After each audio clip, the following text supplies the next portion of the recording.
Hello, in this video we're gonna check if there's a stereo speakers on Motorola ThinkPhone. And to do this, we'll need to locate all of the speakers on this device. First one being on the bottom, that's a main speaker.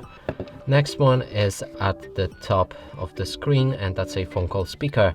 Now, to determine if that's a stereo speakers, we need to play some music, cover each of the speakers with our fingers. If the sound is coming from both of the sources, that's a stereo speaker. If the sound is coming only from one source, that's a mono speaker. Now let's try it out.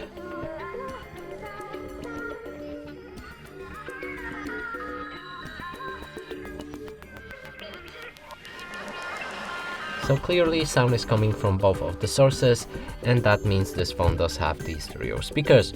And that's it for this video. Hope you like it. Please consider subscribing to our channel, leave a like and a comment below.